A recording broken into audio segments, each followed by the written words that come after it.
Hi, how are you. आशा करता हूँ कि आप सब लोग ठीक होंगे। मैं भी ठीक हूँ। बहुत दिन के बाद वापस it's means I am back. खैर, ज़्यादा टाइम पास ना करते हुए मैं आशा करता हूँ सब ठीक है। ज़्यादा टाइम पास ना करते हुए मैं अपना नया सेगमेंट शुरू करता हूँ। और इस सेगमेंट में एक मैं नई मूवी लाया हूँ जो बहुत ही इंटरेस्टिंग मूवी है। और इसका हाफ पार्ट मैं आपको बोलूँगा और हाफ पार्ट आपको देखना होगा, क्योंकि कहानी जहाँ से मेन शुरुआत करती है वो पार्ट आपको देखना होगा। और जो स्टार्ट का पार्ट है, जो मेन पार्ट है, मैं आपको बोलूँगा। फिल्म जो है वो बहुत ही इंटरेस्टिंग है और एक बहुत ही इमोशनल, एक प्यार भरी, एक बहुत ही प्यारी सी कहानी है। खैर, शुरू करते हैं। फिल्म का जो नाम है आप बहुत सारे लोगों ने देखे होंगे, या किसी ने नहीं देखा होगा तो ज़रूर देखिए। फिल्म का नाम है 17 अगेन। Correct, 17 again. ये मूवी काफ़ी हिट हुई थी। ये मूवी रिलीज़ हुई थी सन 2009 और इसका IMDb रेटिंग था 6.2। ये फिल्म कुल $20 मिलियन में बनी थी और इसका जो बॉक्स ऑफिस कलेक्शन था वो ह्यूज कलेक्शन था। रियली इसका जो कलेक्शन था वो $137 मिलियन था। It's an record. बहुत ही बेहतरीन मूवी है। इमोशनल है, ड्रामा है, लव है, सब कुछ एक मसाला जो मूवी में होता है। बस आप एक बार जब इसे पर्सनली आप जब देखेंगे तब आपको ये महसूस होगा। एक स्टोरी बोलना और फिल्म देखना म्यूज़िक के साथ बहुत फ़र्क होता है। तो इस कहानी के बारे में आपको, आज इस मूवी के बारे में आपको कुछ बताना चाहूँगा। तो चलो शुरू करते हैं।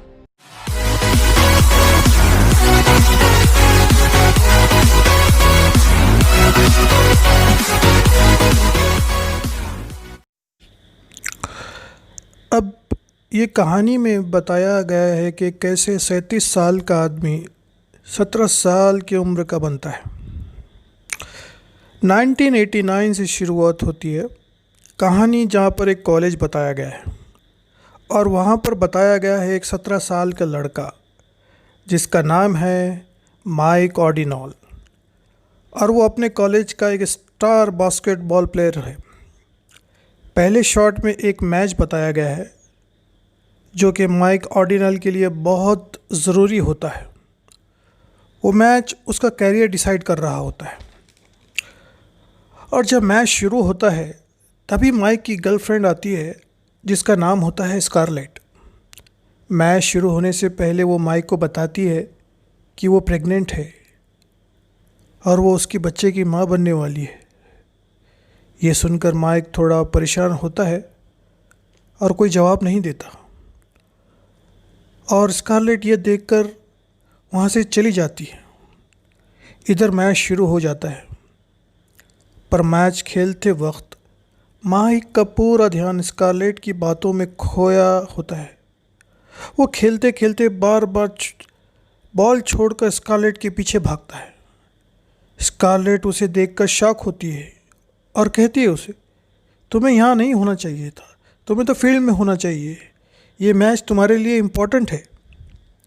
ये सुनकर माइक कहता है स्कारलेट से, कहता है नहीं, मेरे लिए इस मैच से इम्पोर्टेंट तुम और हमारा बच्चा है। और ये कहकर वो स्कारलेट को चूम लेता है और उसे बाहों में उठा देता है और उसे बहुत खुशी महसूस होती है जब वो अपने करियर, अपना स्कूल और वो सब मैच सब कुछ छोड़ देता है स्कारलेट के लिए। अब आता है दूसरा सीन, जहाँ पे माइक 37 साल का हो चुका है। पूरे 20 साल बीत चुके हैं। उसके हालात पूरी तरह से बिखरे होते हैं। हालात इतने ख़राब रहते हैं कि वो अपनी फ्रेंड नेट गोल्ड के घर में रहता है। नेट गोल्ड एक बहुत अमीर आदमी होता है और ये दोनों बहुत अच्छे दोस्त होते हैं। माइक की पत्नी स्कारलेट के संबंध भी खराब बताया गया है। दोनों का डिवोर्स होने वाला होता है। माइक के दो बच्चे होते हैं, बेटी मैगी और बेटा एलेक्स। एक सीन में बताया गया है कि माइक की कंपनी में स्टाफ के प्रमोशन की बात होने वाली होती है और माइक को पूरा भरोसा होता है कि उसको ही इसका प्रमोशन का नाम आएगा, क्योंकि वो इस कंपनी में 16 साल से काम कर रहा होता है। और जब अनाउंसमेंट होता है तो उसमें माइक का नाम नहीं होता, बल्कि उसकी जगह एक लड़की का नाम लिया जाता है जो कंपनी को 2 महीने पहले ही ज्वाइन कर चुकी होती है। ये सुनकर माइक बहुत गुस्सा होता है और अपने बॉस से शिकायत करता है और लड़ता है और अपना जॉब छोड़कर चला जाता है। माइक बहुत परेशान और हताशा हो जाता है। उसके सब कुछ और हर चीज़ बुरा चल रहा होता है उसकी ज़िंदगी में, और वो मायूस होकर घूमते घूमते अपने पुराने स्कूल में जाता है जहाँ वो कभी पढ़ता था। इसी स्कूल में माइक का बेटा और बेटी भी पढ़ते हैं। वो घूमते हुए बास्केटबॉल कोर्ट में जाता है जहाँ पर वो कभी बास्केटबॉल खेलता था। घूमते घूमते वो एक कॉरिडोर में देखता है कि माइक की एक तस्वीर दिखती है, वॉरियर जिस पे लिखा होता है, जहाँ माइक सेंटर में बैठा होता है। ये टीम स्कूल की स्टार टीम होती है और माइक उनका हीरो होता है। तभी एक बूढ़ा सफाई कर्मचारी वहाँ आता है और माइक से कहता है, Mike Ordinal, basketball superstar. Mike ये सुनकर उससे पूछता है, क्या मैं आपको जानता हूँ? वो वर्कर कहता है, नहीं, तुम नहीं जानते, पर मैं तुम्हें जानता हूँ। वो कहता है, तुम्हें देखकर ऐसा लगता है जैसे तुम अभी भी अपना पास्ट में जी रहे हो।